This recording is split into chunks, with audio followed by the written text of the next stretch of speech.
오늘은 야베스의 기도에 대해서 말씀을 나누려고 합니다. 야베스의 기도는 간단히 말씀을 드리면 야베스라고 하는 의인이 불행한 시대에 태어났습니다. 그리고 살았습니다. 근데 축복을 하나님께 구합니다. 그 불행한 시대 속에서도 축복을 구했을 때 하나님께서 그 기도를 들으시고 응답하셨습니다. 그래서 오늘날 우리 그리스도인들에게 고통을 은총으로 바꾼 위대한 기도로 이렇게 잘 알려져 있습니다. 찬양곡으로도 나와 있고 또 미국의 브루스 윌킨슨이라고 하는 목사님의 책의 제목이기도 합니다. 우리가 잘 알다시피 이스라엘이 하나님께 불순종함으로써 북이스라엘이 먼저 멸망하고 약 140년 뒤에 남유다가 멸망합니다. 그리고 바벨론, 포로로 잡혀갑니다. 70년이라는 세월이 지나서 하나님께서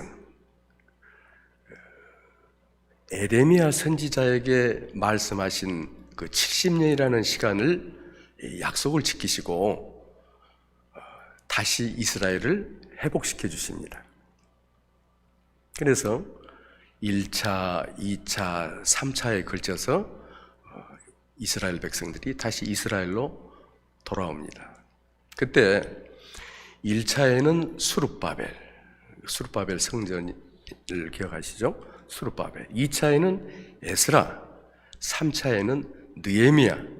이 세 사람의 인솔하에서 이스라엘 백성이 이스라엘로 돌아오는 것입니다. 본문이 들어있는 역대기 상하가 있는데 이걸 그냥 역대기라고 얘기합니다. 이 역대기는 2차 포로 기환 시에 인솔자였던 에스라에 의해서 기록이 되었습니다. 에스라는 제사장이요, 율법학자요, 서기관이었습니다. 그래서 자기 이스라엘 조상들의 그 역사적인 자료들을 많이 가지고 있었을 것입니다. 나라를 잃고 남의 나라에서 70년 포로 생활을 하고 자기 나라 이스라엘로 돌아가는 이스라엘 백성들의 그 심정이 어떠했을지 한번 상상해 보시기 바랍니다.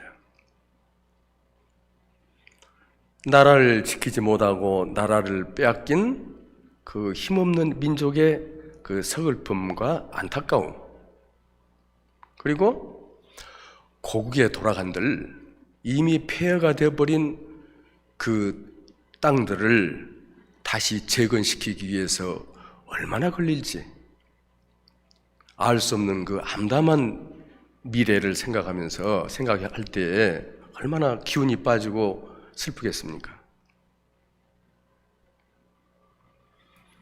이때 이 에스라가 역대기를 작성합니다. 귀환하는 그 이스라엘 자기 백성들에게 힘과 용기를 북돋워 주기 위해서 역대기를 작성하는 겁니다. 그리고 자기 이스라엘 조상들 중에서 아주 훌륭했던 그 사람 두 사람을 상기시키는데 바로 다윗 왕과 야베스입니다. 우리 조상 다윗 왕이 얼마나 하나님을 잘 섬기셨더냐. 하나님을 잘 섬기기 위해서 성전 예배 제도를 얼마나 체계적으로 잘 조직하고 정비를 했더냐. 이스라엘이 과거에 가장 잘 살았던 그 다윗의 시대를 이렇게 상기를 시킵니다. 다윗 왕이 통치를 하던 그 시대에는 정치적으로, 경제적으로, 군사적으로 얼마나 부강하고 우리 조상들이 잘 먹고 잘 살았더냐. 이것이 모두 하나님의 은혜였다. 그러면서 우리 이스라엘은 하나님의 백성이다. 하나님의 백성이다. 라는 것을 분명히 알려주기 위해서 이 족보를 나열을 합니다. 역대기상 1장에서부터 9장까지 보면은 족보 얘기만 나옵니다. 아담에서부터 다윗까지.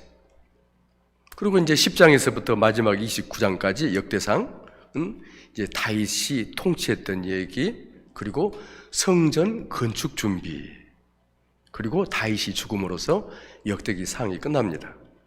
역대기 하에 들어가면 이제 뒤를 이어서 솔로몬이 시작해서 남유다가 멸망하는 때까지를 해서 역대기 하가 끝납니다. 야베스의 기도는 이 족보를 얘기하면서 이 전반부에 족보 얘기를 하면서 그 중간에 끼워 넣습니다.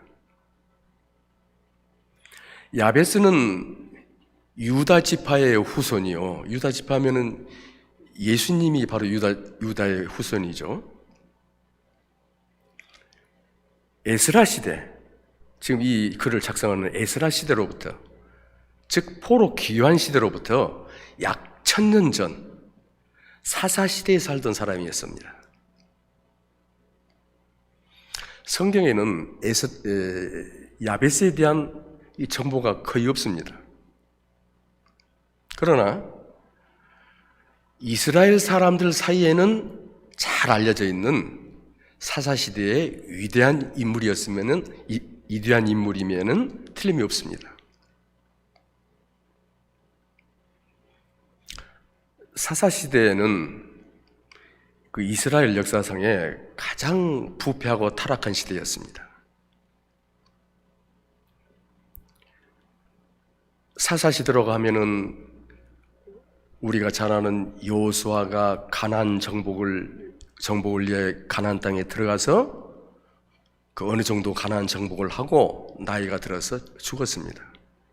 여호수아가 죽은 이후로부터 이스라엘의 첫 번째 왕 사울이 세워질 때까지를 이렇게 사사시대라고 부릅니다.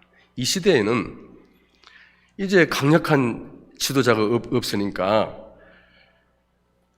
이스라엘 12지파가 서로 협력하지를 못하고 하나님께 불순종하고 가나안 족속과 어울려서 바알과 아세라를 섬기기 때문에 하나님께서 무관심하십니다.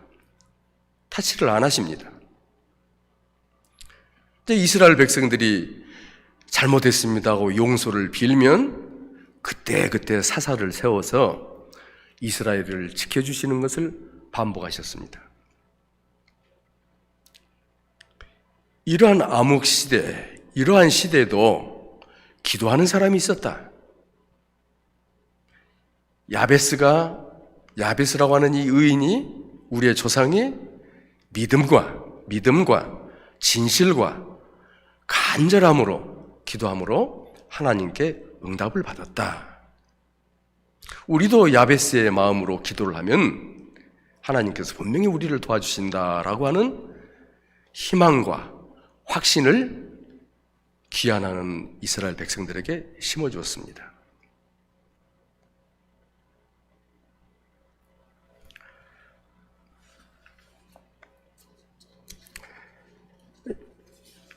오늘 본문 역대기상 4장 9절을 다시 봅니다. 야베스는 그의 형제보다, 여기 영어 성경에는 브러들스 복수로 나와 있습니다. 형제들보다 귀중한 자라. 여기서 형제는 이스라엘을 상징합니다. 이스라엘을.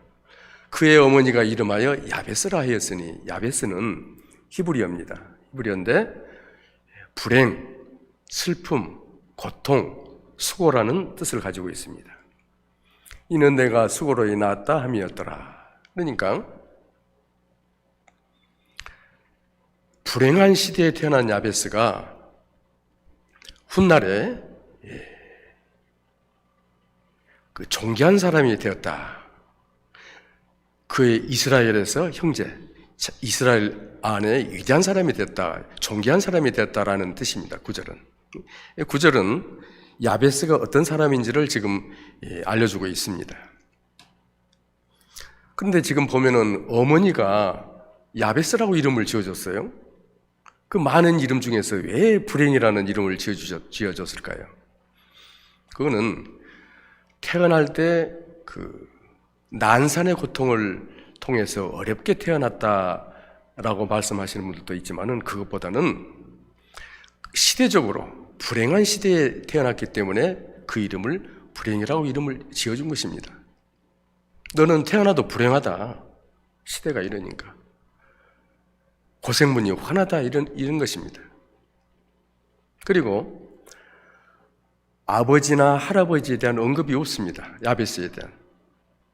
그러니까 아버지가 누군지도 모르는 사생아일 가능성이 크다라고 성경 연구가들은 그렇게 말합니다.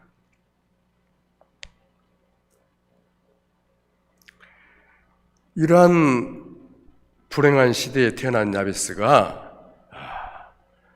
축복과 존귀의 사람이 될 수 있었던 그 비결은 이 야베스의 담대한 기도에 있습니다. 4장 10절을 보겠습니다. 야베스가 이스라엘 하나님께 아뢰어 이르되 주께서 내게 복을 주시려거든 나의 지역을 넓히시고 주의 손으로 나를 도우사 나로 환난을 벗어나 내게 근심이 없게 하옵소서 하였더니 하나님이 그가 구하는 것을 허락하셨더라. 먼저 야베스는 하나님께 이스라엘의 하나님께 아뢰어라고 시작합니다. 이스라엘의 하나님이 어떤 분입니까? 다른 이방 민족의 하나님이 아닌 아브라함과 이삭과 야곱의 혈통을 이어온 그 하나님이 이어온 이 백성, 이 민족과 언약을 맺으신 하나님. 아브라함과 이삭과 야곱의 혈통을 이어온 민족과 언약을 맺으신 하나님. 그리고 그 민족을 지금까지 인도해 오신 그 하나님을 야베스는 지금 부르고 있는 것입니다. 아레어라는 말은 그 영어 성경에 보면 cry out이라고 되어 있습니다. cry out. 울부짖다 이 말입니다. 평범한 기도가 아닙니다. 몸부림치며 매달리다는 뜻입니다. 한마디로 말하면 간절한 기도인 것입니다. 두 번째로 야베스는 하나님께 복을 달라고 기도합니다. 내게 복을 주시려거든. 복을 달라고 기도하는 것은 결코 나쁜 것이 아닙니다. 기복신앙의 그 복하고 다른 것입니다. 그 잠언 10장 22절에 보면 여호와께서 주시는 복은 사람을 부하게 하고 근심을 겸하여 주지 아니하시느니라. 하나님께서는 복을 주시는 분입니다. 하나님께서는 우리에게 복이 차고 넘치도록 주기를 원하십니다. 그러면 그 복을 우리가 어떻게 받을 수 있습니까? 하나님께 우리가 구해야 됩니다. 구해야 할 책임이 우리에게 있습니다. 이 브루스 윌킨슨 목사님의 그 책 야베스의 기도라는 책에 보면은 이런 예화가 있습니다. 존스라는 사람이 죽어서 천국에 갔습니다. 베드로 사도가 나타나서 이 존스를 데리고 천국 여기저기를 안내를 해줍니다. 그런데 거대한 창고 옆을 지납니다. 창문은 하나도 없고 출입문만 하나가 있습니다. 베드로 사도는 그냥 거기를 지나치려고 합니다. 존스는 궁금했습니다. 그 안에 뭐가 있는지, 어떻게 생겼는지. 그래서 베드로 사에게 간청을 해서 그 창고 안을 들어갑니다. 창고 안에는 바닥에서부터 천정까지 이렇게 선반이 층층이 이렇게 잘 설치되어 있습니다. 그리고 그 선반 위에는 빨간 리봉으로 묶어진 하얀 상자들이 가지런히 잘 정돈되어 있습니다. 그리고 그 상자 앞에는 각 사람들의 이름이 이렇게 적혀 있습니다. 영적으로 이제 보는 것이죠. 세상적인 눈으로 보는 것이 아닙니다. 근데 거기에 자기 이름 존스라는 이름이 적어진 자기 상자를 발견합니다. 그래서 베드로 사도에게 이 안에 무엇이 들어있습니까? 했더니 보지 않는 것이 좋다. 보지 말라는 얘기입니다. 더 궁금하니까 볼 수밖에 없죠. 빨간 리봉을 풀고 상자를 열어봅니다. 베드로 사도가 옆에서 한숨을 쉬면서 불쌍하듯이 쳐다봅니다. 그 안에 무엇이 들어있었을까요? 성도들이 이 땅에 사는 동안에 하나님께서 주시기를 원했던 수없이 많은 복들이 그 안에 들어있었습니다.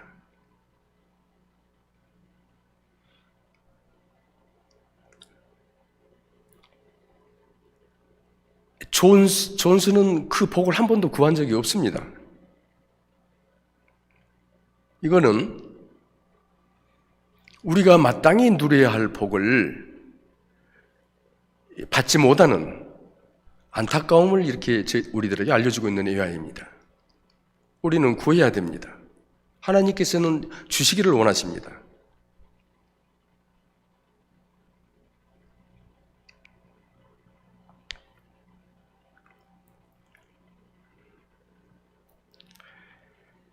셋째로 야베스는 자기의 지역을 넓혀달라고, 자기의 지경을 넓혀달라고 기도를 합니다. 가나안 땅의 그 면적, 크기가 어느 정도나 될 것 같아요? 우리나라의 경기도와 강원도를 합한 만큼의 크기라고 합니다. 생각보다 작죠? 그 땅을 여호수아가 가나안 땅에 들어가서 12지파에게 분배하잖아요. 그러면은 그 땅이 얼마나 적겠습니까? 각 지파가 받는 땅이 얼마나 적겠습니까? 땅은 우리 인간에게 생명이나 다름없습니다. 땅이 없으면 살 수 없으니까 생명입니다, 땅은.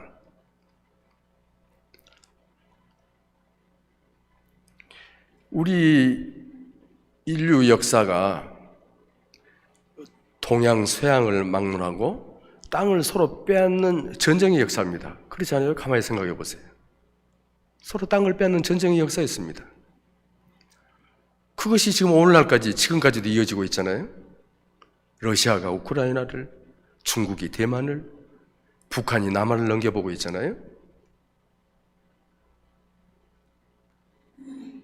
하나님 나라가 이 땅에서 이루어지기 위해서는 그리스도인들이 땅을 많이 차지해야 됩니다. 그리스도인들이 땅을 많이 가져야 됩니다. 그리고 기독교라고 하는 종교만이 이 땅에 존재해야 됩니다.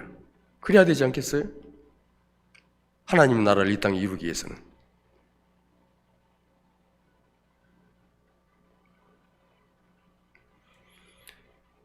야베스의 기도가 바로 그것입니다.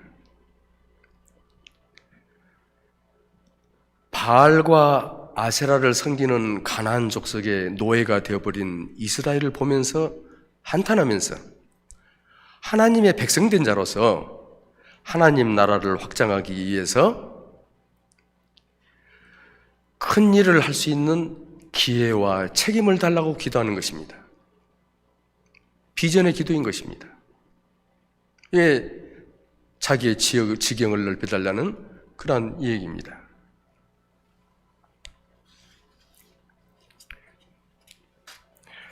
네 번째는 야베스는 주님의 손으로, 주의 손으로 자기를 도와달라고 기도합니다. 축복을 구한다고 해서 갑자기 하늘에서 뚝 떨어지는 그것이 축복이 아닙니다. 그것은 기적입니다. 축복과 기적을 혼돈해서는 안 됩니다. 축복은 많은 수고와 고생을 한 뒤에 또 어려운 장애물들을 잘 통과한 뒤에 주어지는 것입니다. 그 과정에서 하나님의 손길이 우리를 도와줘야 되는 것입니다.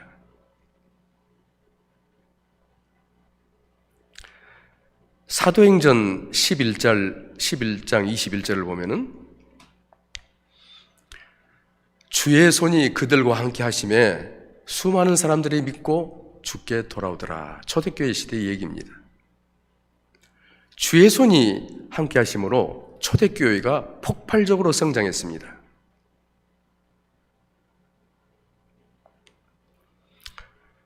야베스는 자기의 지경을 넓히기 위해서 하나님의 도움의 손길이 절대적으로 필요하다는 확신을 가지고 기도한 것입니다.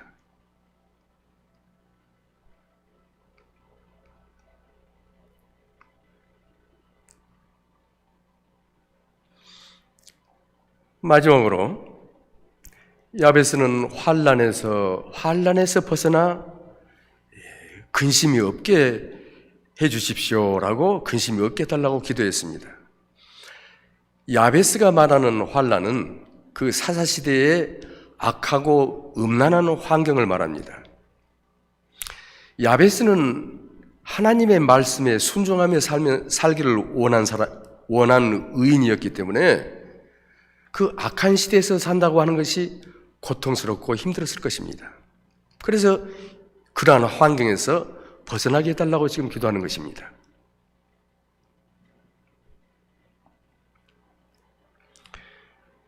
이와 같이 부르짖는 야베스의 기도에 하나님께서 응답하셨습니다. 하나님께서 응답하시는 기도는 하나님 뜻에 합당할 때에만 가능한 것입니다. 이루어지는 것입니다. 그러니까 야베스의 기도는 하나님의 뜻에 합당한 것이었습니다. 불행하게 태어나서 불행한 시대에 살았던 이 야베스의 불행이 축복으로 바뀌었습니다. 하나님께서 야베스를 귀중한 자, 존귀한 자로 바꿔주셨습니다. 유대 전승에 의하면, 주이시들의 그 전승에 의하면은 야베스는 이스라엘의 위대한 율법 학자가 되었다고 합니다.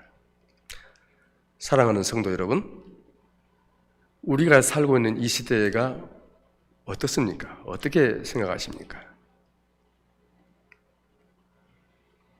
바로 야베스가 살았던 사사시대와 크게 다를 바가 없습니다. 하나님이 계시지만은 하나님을 무시하고 각자의 소견대로 행하는 그런 세상이 이미 됐습니다. 되어가고 있습니다. 2023년 새해의 문턱을 넘어섰습니다.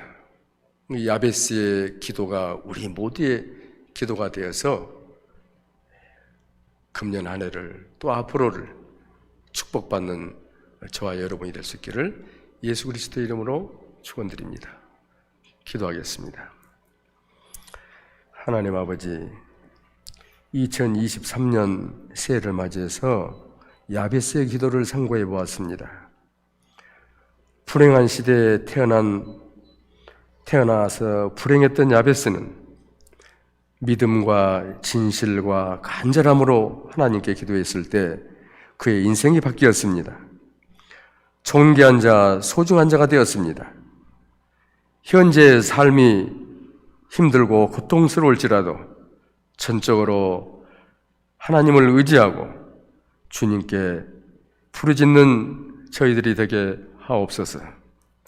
새해에는 참교회 성도 한 사람 한 사람 모두가 존귀한 자, 소중한 자로 세워줄 줄 믿사옵고 감사드리며 예수 그리스도의 이름으로 기도드리옵나이다. 아멘.